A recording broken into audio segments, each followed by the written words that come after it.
All right, welcome to Unitedcypher Presents. I'm Evan, and I've been a host of the show for, I don't know, what seems like a million fucking years. We've got a special guest today. It's exciting. Someone announced his next.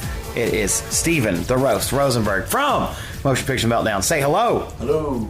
We're glad to have you, my friend. Thank you. I'm glad you saw fit to drive less than 2 miles and walk up our staircase to be with us here tonight. It wasn't really the drive or the walk. I think it was the peeling myself off of that chair. Yeah. Where you sleep. Like a Band-Aid that's been on for like 6 weeks. That Band-Aid that has absorbed many terrible, shitty movies instead of blood. Yeah. Yeah, it's keeping the hemorrhage of media from flowing forth in your room. Yeah. And also we've got Mike, not a dyke, always saying things in spite, D Hart. Yo. What's up, D Hart? How you doing, buddy? Doing okay. Yeah, you're holding that mic together? Yeah, I'm holding it together. Yeah, I'm glad you're not swearing and punching things. When you gave me the black eye earlier, I got a little shaken. I'll admit that. I'm sorry. It's okay. Put some lotion on it, skin it. Right. You moved the card, and now it doesn't work right. But it's not my fault. It's not my fault. It's Jesus' fault. Computers hate this guy. They fucking hate him. Like he'll touch something and he goes, the sheep has caused an error in section 405. D Hart sucks. No. You lay traps. I don't lay traps. It's like, oh man, I want to use that. I want to use that thing that you got there. Let me use that thing. Like and then you take it in the other room. I have to hook it back up. I have to first recollect it from your room, hook it back up, and then it doesn't work right. That's a technological trap I've set. Yes. Deliberately. You've laid the path. You break something in the kitchen and then leave a little tripwire for him. And then he fucking trips over it and then thinks he breaks it. You're rushing in and go, what'd you do? Dude, It's like, take that, you fucking idiot. coming from a guy who's extremely paranoid, let's say that. I was extremely paranoid for some reason for several years. That's some high-level thinking. that I am sabotaging your technological existence by, I'm going to go ahead and make this fuck up just now. Dude, the Count used to put, like, strings in his top dresser drawer. He'd go on vacation, and he'd put, like, fishing line from his top dresser drawer, and because his drawer's next to the door, and he'd tie it to the fucking doorknob. So anytime you open the door, it would pull the fucking string. So he'd know if anybody was in his room while he was gone. Because it would dump out all the stuff from his top drawer, and he would know exactly where everything was placed. Yeah. God, man. And he'd be like, I know someone was in my room. I know because the string was pulled. Oh, God. Pull the string! Had to go Bela Lugosi on you guys there for a second. No, man, your dad is interesting character. To say the least. The Count, yeah. Have we ever even talked about your dad in great length on any of our podcasts? Never, I don't think so. They would call him the Count. Why? Well, the Count nickname came from a long time ago. I think we were at a show at Shitty Bulldogs Cafe. Oh, that place was awesome. That was the worst place ever. Hey, I opened for As I Lay Dying there. You had Grandmother Death sitting in the back on oxygen. You remember that shit? Oh, my God, dude. Who would sit there. I feel like her son was the one that owned the place.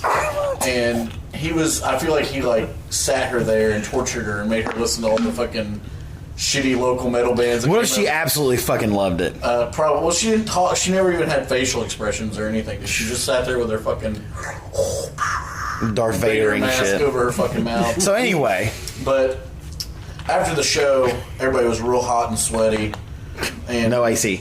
No, that place was poor. But anyway, we wanted to go swimming, and the Count has a pool.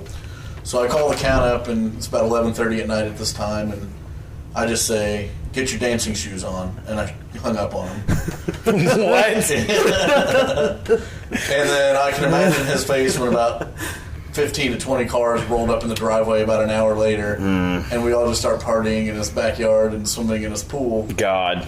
And he'd often go out there and just grill and hang out and stuff, and everybody would talk about these crazy parties that he would throw, much like the Count of Monte Cristo in his book. Okay. So Dave Caudell, not Jesus Caudell, but Dave Caudell. Yeah, two different things altogether. Yeah. He nicknamed Dad the Count. Wow, look at that. For that. That's the same night and the hot tub. Really? That was from the... Okay. Fuck, I was there for that, I think. Yeah, you were there. Was that the same night that we did 8 gay dudes in a hot tub? It was the same night. 7 dudes in a hot tub, which wasn't gay. It was 8 dudes in a hot tub. And it ended up on gay.com. Yeah. Someone told me that years later. It was just a bunch of my fat, sweaty friends all in one hot tub. Literally, when we got out, all the water was displaced from it. It was 7 fat guys and Phil Collins. And Phil Collins. So 7 really chunky guys in one tub, and then the thinnest guy ever. Just wedged betwixt them like a toothpick between 15 or 20 shitty teeth. Yeah, it was...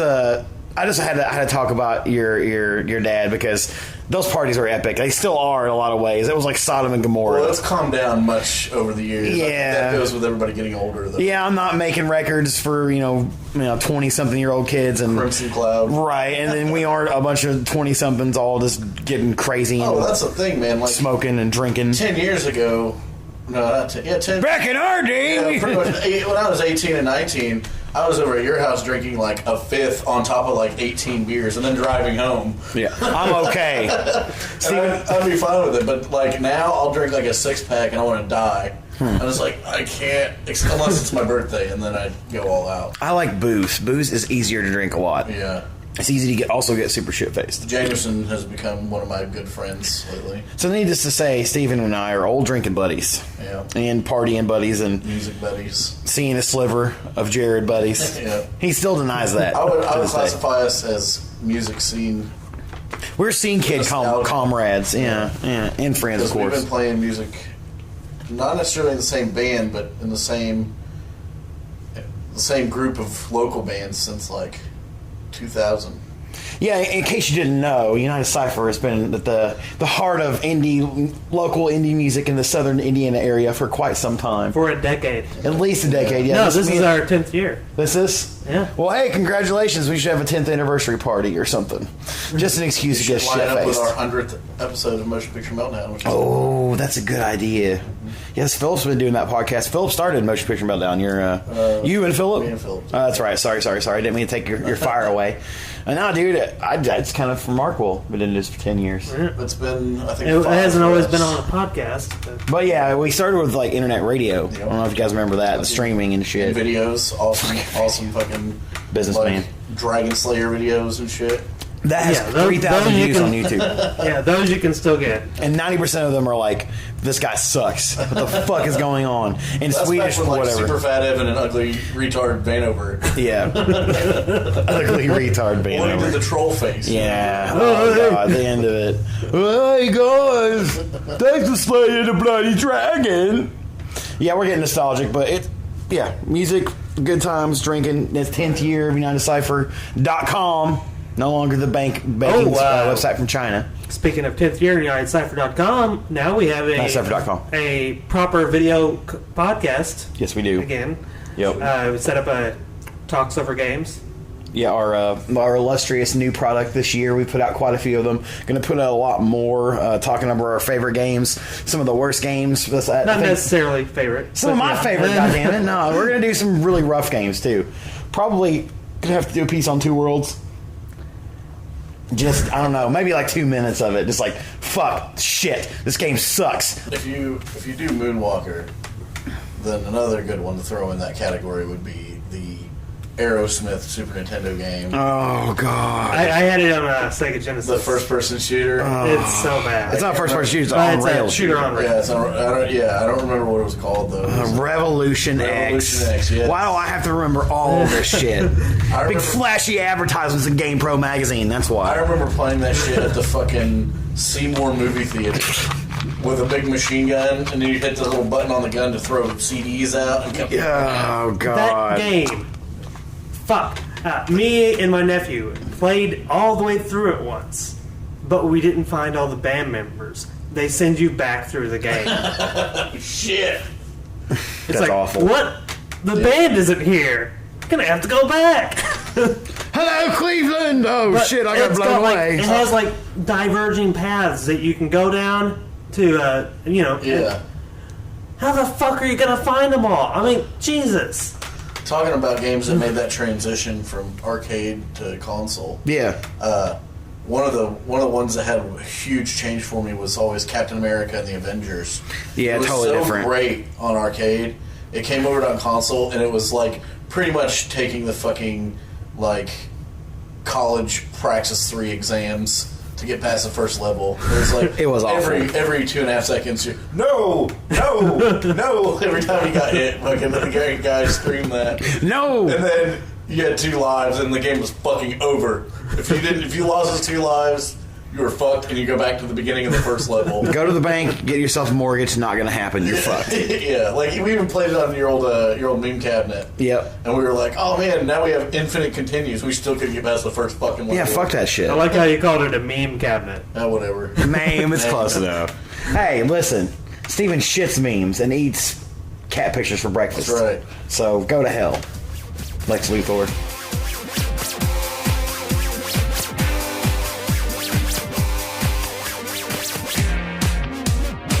I mean, you've heard the podcast before, allegedly, Steven. Sure. Allegedly. That's what I drift off to sleep to while I'm watching movies that I fall asleep during. No, I actually listen to you guys on my forklift at work while I'm working. Well, I'm glad you are. Passes the time. So You are our listener. We appreciate that. We've tracked your chronicling of us. yeah, We've you stalked guys it. have some funny shit to say once in a while. Well, thank you. We try. What do you want to go to here Oh, in terms of news? Oh, Speaking God. of Lex Luthor, there's a chicken franchise in Thailand that opened up named Hitler. The franchise is named Hitler. It's called Hitler, like Hitler chicken. Like it's Hitler a chicken. KFC knockoff.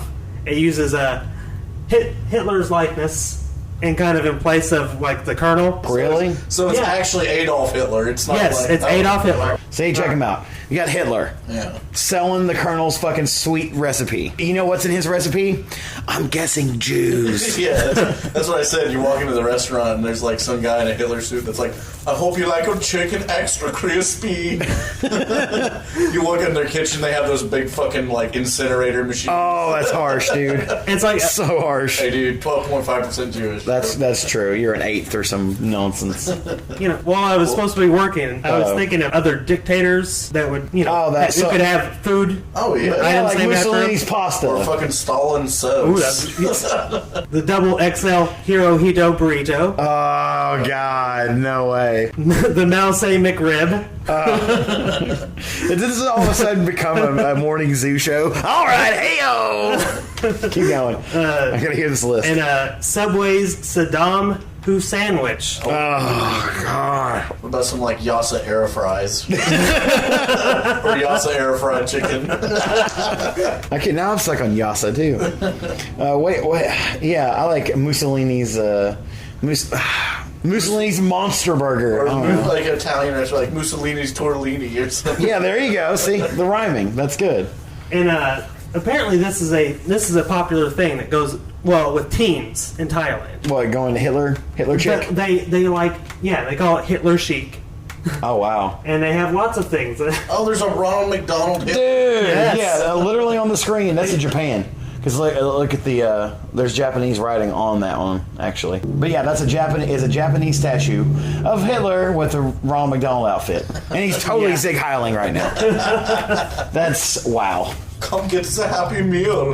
In the same vein of this, I came up with an alternate version. It's Kim Jonald Donald. Oh, Heyo! yeah. Let's get David Letterman on the line. He'll read these tomorrow. Yeah. He's excited about it. Now we've got more things that definitely work on radio. Pictures of Hitler dressed up as a Teletubby. Well, dude, I'm not putting these on our site. Of course you're not. But holy fuck, you're missing the. I feel like you should though. No, I mean, maybe links to it. But I'll put a link to this. we're not audio Al Qaeda. Stephen. We're not audio Al Qaeda, Stephen.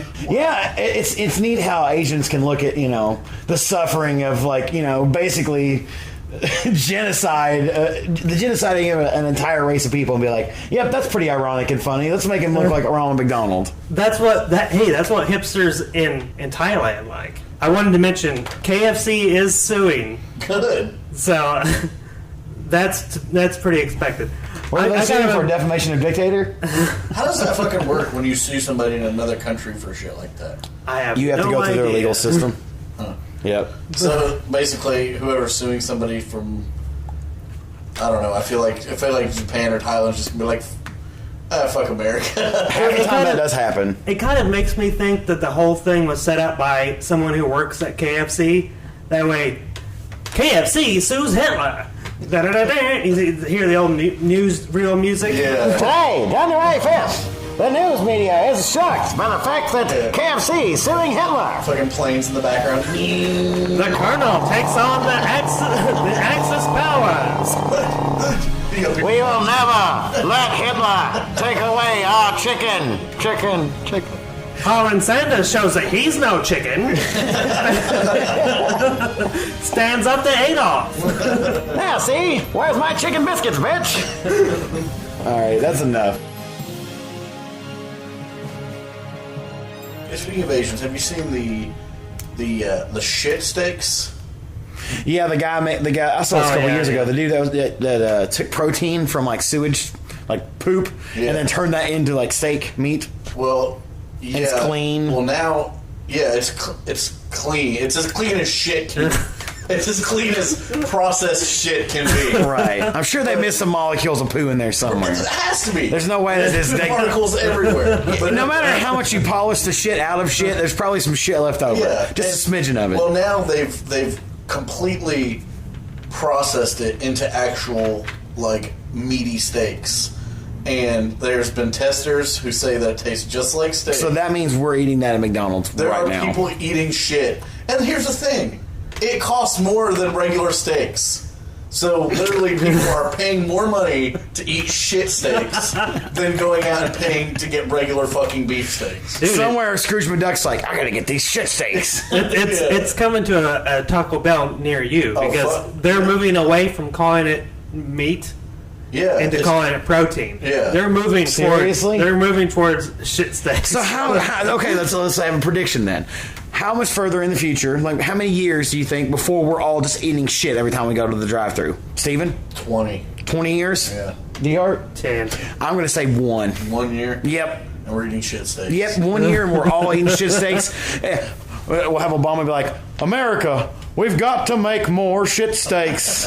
So everybody get on your toilet and contribute to American society. Oh, and then everyone's poop for a brighter tomorrow. Well, and it goes along with the other. I don't trust it. I don't trust processing poop. I don't trust any kind of processing. But yeah, let's give this corn eyes so it can protect itself from predators. I don't even trust the processed chicken that's in McNuggets. No, it's not even chicken anymore. It's bubble gum, pretty much. But anyway, it's protein. Not only that, but they're besides the shit steaks, they're creating meat, beef, quote unquote beef, in a laboratory from a petri dish. They're literally growing hamburgers.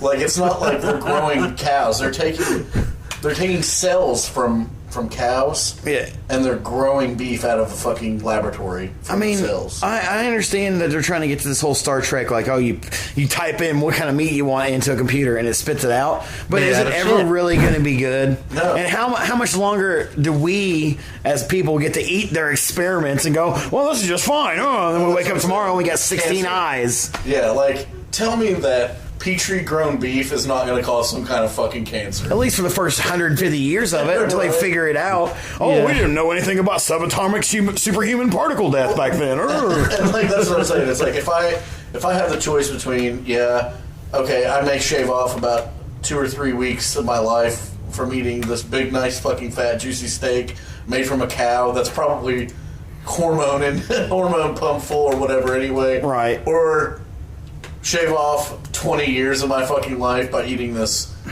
sponge beef that's cyber chicken. Yeah. Or fucking like I said, like sponge beef that's grown in a petri sponge beef. Sponge beef shit ass. God damn. What has happened to the world?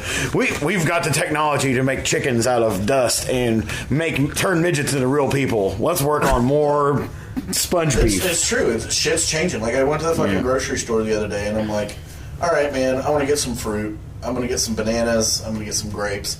And not only do I have to fucking like make sure they're not organic, so I'm not paying $3.50 for bananas, but there are no fucking bananas. No. And there are no grapes. And I look at the fucking thing and there's a fucking horned melon. And I'm like, Horned melon? What the fuck is this shit? I look at it and it's like grape blended up with a smoothie. I'm like, number one, I don't want to eat something that looks like it's on the deep sea documentary from Animal Planet. Right. I was like, number two, it looks like something that you'd find in a fucking like Zelda game. It's like, you have found the horned melon. Da-da-da-da. Try the Rhino Tour. It's We'll be a horny melon. Yeah, it's like you got kumquats and like pluots and tomarios. Or Can I just get an orange? Yeah, give me some strawberries, some peaches, and bananas, please. You can have an orange, but it's $15 for two of them. Yeah, but you can pay $1.50 a pound and get these delicious kumquats. No thanks. It's like, I'm not eating anything with cum or quat in the name. No thanks. It's like, hey, have some Queefosaurus. It's delicious. Yeah. The fuck It's is made that? from real cum. Ew.